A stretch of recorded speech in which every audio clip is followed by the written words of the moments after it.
and you guys are watching another edition of Blue Splits. A new mic, so I have not figured out how to play the intro yet through the computer. Hoping the audio is a little bit better at this point. Again, I haven't really adjusted with the settings and stuff, but again, going to keep making improvements to the podcast. So minus the intro. Crazy week. 5 o'clock. I have less than 2 hours to get this out. Again, I feel like I'm always on a crunch, but specifically when the Jets play on Monday Night Football, and I have to get this out by Thursday or Friday, the latest. Can't tomorrow. So I'm really expediting to this today. So definitely going to be quick on this review, and it deserves to be quick, right? Like, who wants to watch this shit? So it was pretty depressing. 55 plays. We'll move through them relatively fast. But let me just reorganize some stuff here. Obviously, Jets 27-6, miserable loss. I'll be on a live stream in about 2 hours, and I will hash it all out there with you. But for now, we get into the film. The duds. Wide receivers. I put the wide receivers at 3. Obviously, 1 being the worst, 3 being the least bad of the 3. But the receivers, listen, I love Garrett Wilson. I really do. He's an elite separator. He's getting a lot of separation this year, but there comes times when, whether it be going up for a ball or a penalty or a drop, that he hasn't been performing to the level that I personally expect him. I expect him to be a top 10 receiver this year. I think he's floating near that range, and probably in the 20s or so. But he's just got to make more plays when the ball is actually to him. And I know a lot of that's the quarterback, but still, specifically in this game, you have a fumble on a big play. You have a play where he gets the illegal block above the waist, block in the back, whatever exactly they called it. You had Lazard with 2 or 3 penalties. He had a legal shift. He had a hold. I think he had another one. And then he had 2, maybe 3 drops. I think it was 2 or 3 drops. Just a ridiculously bad game for the receivers. And we will show, I have 2 plays from the receivers right here. 47 and 26. And this one obviously being good with Garrett Wilson winning on a slant, because Garrett Wilson, listen, he's gonna win on slants. He's gonna create some separation, all that stuff. But in general, when you have a player, even if he gets 100 yards, 150 yards, if that 150 yards is accompanied by a fumble and a big time illegal block, then it's not a good game. Not for a stud, right? Now that if that was Xavier Gipson, okay, we're pumped. Went on slant. He's at the top of the screen. He's at the top of the screen right there. Believe. Yeah. So again, we'll run through these. My screen's a little bit too wide right here, so I hope minimizing a little bit's not going to hurt you guys so much. But Wilson, we have a diamond to release, comes off the ball, right foot up, split step. That's just to, again, gather information, get even. You can see he's really reading the DB. The DB is patient. Garrett Wilson takes it outside with 3 steps. 1, 2, 3, hard plant, hard head nod outside, get inside, avoid that inside hand, wins on the slant with a spurt release, gets to the inside, catches the ball, and then brings it a couple of yards forward there. And in terms of the blocking, again, we're gonna run through this stuff pretty quickly. I'm sorry for being probably more generic than I typically am. I've been more generic recently because I've been in a rush to get these out, but overall pretty good blocking. I would say Tippmann there. I would watch oversetting a little bit. He oversets that a little bit too much. I want to see him with that right hand, not that left hand. There's no reason to get that far to his right. But other than that, fine. Wilson hits him, simple slant flat read. I don't know if you want to suck his D because of that for Zach Wilson, but yeah, he hit a slant. So there's that. Lazard, All right. If I don't time my wife coming home, by the way, right, my dog is going to start going absolutely wild when she gets here, because that's what he does, because he greets you like it's the first time he's ever met you. And or not the first time he's ever met you, but like you've been gone for a month, I should say. Lazard, I think Lazard is either slot right here to the bottom where I'm circling, or to the top. No, that's not Lazard. It's right here, I'm pretty sure. That's Uzama, maybe. Actually, maybe this is Lazard in the slot. Let me see. No, it's not. That was bad. Okay, so it is Lazard in the bottom right there. I thought it might have been Uzama because how big he was. But obviously Lazard is big too.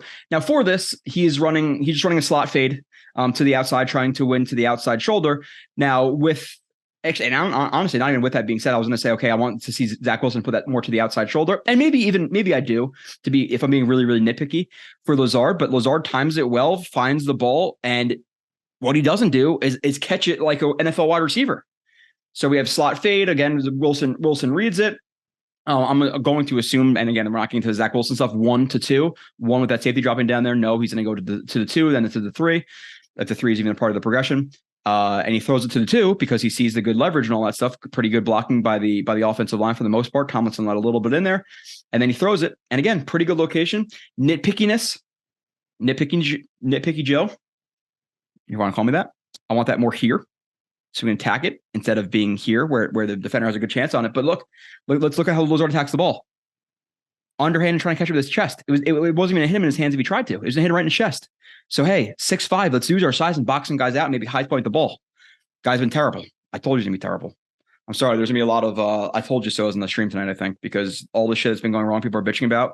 We've been calling on this podcast since Nam. I don't know how else to tell you.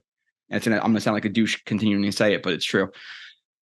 Number 2 dud of the game, Turner Mitchell Tomlinson combo. Also for the coaches making Max Mitchell, the guy who played tackle and is not strong enough at tackle guard, is beyond questionable in my opinion. But I have 4 plays of them, and honestly, you're going to see a lot of them in the Zach Wilson part of it anyway, because that was the very large part of Zach Wilson's struggles as well was the offensive line. It was the OC. It's everybody. It's almost 33% right now. Mitchell sack given. Okay, so let's see the concept. We got 3x1. We have a crease concept right here. You have the seam or the bender. Seam versus 3 or closed, or bender post versus open field. Bender, dig, crease concept, which is basically just a reverse dagger. Or actually, no, it's a reverse Mills kind of. Crease and dagger. I was going to say crease and dagger. Crease and dagger are actually the same thing, but dagger has guys leaking out right here. So this is actually more dagger than crease. So that's my apologies. But nonetheless, reading the concept. So my only thing about this is, I want to see this. I want to see the other view again. Let's see did he go to Garrow ISO top first and then check the dagger? Because right here versus dagger, honestly, if you're reading this seam first, you have to have some confidence to throw this ball over the linebacker, but in front of the safety, inside right here. He doesn't. Now, is it because he's sacked immediately? Yeah. I want to see where his eyes go first. I don't want to see if they go right to left first. Yeah, it looks like he checked the safeties. Now, I don't know if he checked the safety to his right or checked Garrett Wilson really quickly. Either way, okay. You see some of Rodgers doing that. Now, he's not Rodgers, so maybe he shouldn't. But stepping up in the pocket, hoping he was going to throw the seam. Really not much for him to throw here unless he had a really good anticipation of him clearing that back and throwing the ball, but he should be able to hesitate on that for a second and then throw it. And again, if you want to argue, okay, well, hey, that your offensive line is really shitty. At this point, the bottom of your drop, get rid of the ball. I'm okay with that too. Like, I'm okay with saying, okay, bottom of your drop, get rid of that ball or get ready to throw that ball, especially considering you've been getting pressure this entire game. Yes. For a very good quarterback, that's what you should say. For Zach Wilson, not so much. So I'm not going to kill him on this one. Elite quarterback gets rid of that ball probably to Gibson. Zach Wilson, obviously not the case here, but Max Mitchell, one oversetting, right? Oversetting. We want to be out. Well, okay. So the only thing with the overset here, again, I'm rushing this a little bit. The only thing I want to say with an overset is it's a little bit less of an overset because you have the it was like a 3-jet protection. So he's sliding with him. So he can be a little bit more.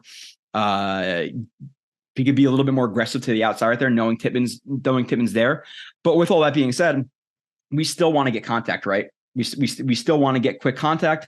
He doesn't get good contact. His hand looks like it lands into the face mask to the chest area, which is obviously not good hand positioning. So it's not creating a lot of force. The right hand comes over the top, misses as well. So you have him initially oversetting, which is okay in this situation, which I retracted because he has Tippmann to the inside. But if you're going to overset, because then you have the defensive lineman who gives him a little bit of work to the inside, stutters his feet, and now the B gap is wide open when you had help in the A gap. So if you're going to slide heavy to the B gap and slide heavy to the B gap to the outside shoulder and slide heavy to the outside shoulder, but don't get caught jumping back inside like this when you have a guy to the inside. Let him go to the inside. He's going to the inside. He reacts to it. B gap open. Hands don't get good placement. We have the good bend right there. And then we have Zach Wilson getting sacked. Again, elite quarterback gets that ball out. Zach Wilson's not an elite quarterback. Okay. Turner sack allowed. This guy is dreadful, dude. Dreadful. And we'll talk about that later. 3x1. 3x1. And do something really, really quickly on my phone here. Okay. All right. So 3x1 again. Let's see. All right. Bottom first. I don't even like this route concept. You're both breaking in a very small area of the field. Now, okay, it's third down. I still don't necessarily love this, but there's really not much open here. Okay, you're looking to the left. What's open? Not open. Not open. People would bitch if he threw this because it's third down, right? So you want to see him throw one of these balls. So not ideal. Now, the only thing I could say is, okay, once you start reading this side is not open, hold this safety a little bit and just chuck it up to Garrett Wilson. Just chuck it up. At this point, you got to know something's coming. You know, we're sitting in the pocket now. Get to the bottom of your drop. Sit. We're waiting. Nothing. Sack.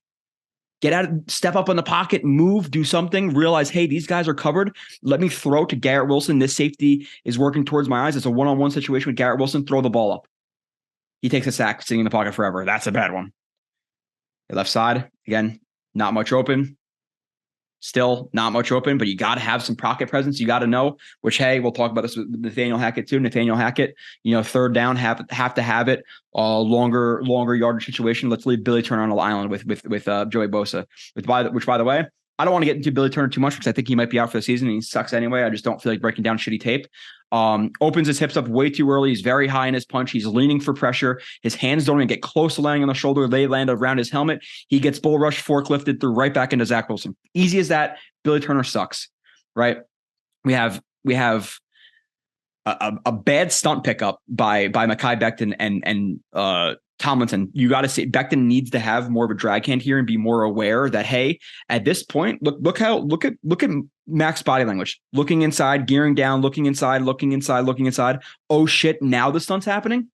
So Becton, poor recognition there. Tomlinson's left in a pretty shitty spot, to be honest. So Becton, not good there. And Billy Turner, not good there. Max Mitchell tries to help out. Okay. We're moving on. 32. Mitchell, 3rd and 2 block. Right here, 61. This is for what? Probably this is probably a duo or an inside zone, tight zone. Oh my god, dude. Yeah. Okay, let's call it tight belly zone. So they basically want to get hip to hip right here. Billy Turner and Max Mitchell want to get hip to hip. They want to drive him vertical, and then you're going to have Billy Turner's going to overtake that block. If that linebacker continues to flow inside, and then Max Mitchell's going to peel off to the second level. Vice versa, if the linebacker is going to try to shoot that to the backside, but we're assuming with the motion, all that he's gonna work to the play side. Now with Max Mitchell, zone step, ducks his head, bends from the waist, left hand makes no strong contact. His left hand comes to slap him in the shoulder, like, hey, good job, buddy. The right hand is not contacted yet. It's coming up right there. It might land contact right there, but it's not strong enough because there's obviously, he's not working from a good base or good bend. So he gets completely shed to his face. And now it's 3rd and 2. Brees has to cut back and he gets stuffed because Max Mitchell can't block. Okay, moving on. Again, blunt, quick, easy. This one's going to be not so much for like the film people are like really, really, really into the nitty gritty little nuances of technique and foot placement and insteps and whatever other bullshit. This one's got to be quicker for the generic, hey, they really suck here in this play. I'm going to pause it for a second, though. All right. We're good. Timed it perfectly. Let me just, no, we're good. Actually, hold on. Stop share. I'm doing one. Okay. Yep. We're good. We are good. I was making sure that I was recording myself because that's happened before. So we were on play. Where were we at? Mitchell 32. Okay, 33. Tomlinson sack allowed. And we saw the last play. Obviously, we had Becton and Tomlinson. Or no, it was Becton and Mitchell who mostly allowed that one. But here we go. Next, Becton. Tomlinson sack allowed. I'm having a little bit of issues on my side technically. I don't know what that message was about. Okay, yeah, I'm making the screen smaller. My interface is a little bit weird right now. Tomlinson sack allowed. Okay, so now we have 3x2 empty. 3-by-2 empty third down. Okay, I'm okay with that. 3rd and 8.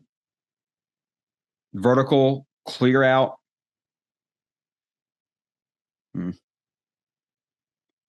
Okay, so he's looking to the top first. So on like, and this is another one too, where like, okay, elite quarterback who's really, really confident in himself. If he sees this scenario, he may throw this ball. There also is pre-snap a middle of the field safety. So it's not a throw where like, okay, there's no safety over the top.